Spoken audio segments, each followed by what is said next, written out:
The final operation for us to talk about is delete. Let's once again go with the recursive function, remove, especially since we can steal bits and pieces from our previous operations. Deletion begins with a search for the node to delete, so we can take our navigating and null handling logic from search. Since we'll be modifying our subtree by removing a node, we can use the same style of recursive call as insert, where we update a child based on the result of calling our function on that child.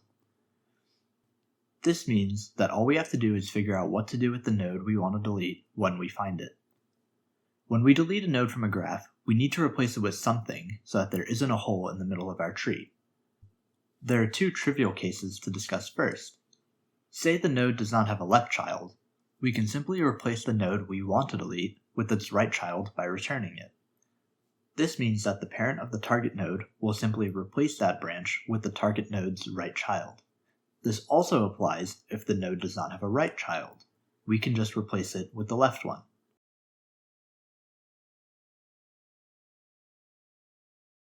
But what happens if a node has both children?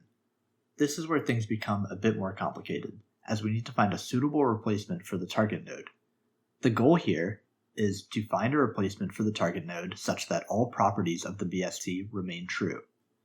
Let's visualize this in another way to figure out what these replacements may be.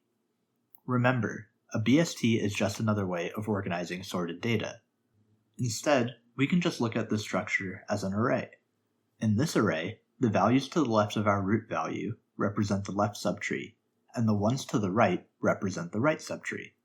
Our goal is to pick out some value from this array such that all remaining values in the left subtree are less than or equal to this value, while all values in the right subtree are greater than this value.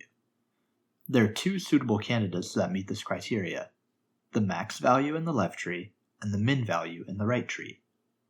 Let's go back to our BST and see where these values are located.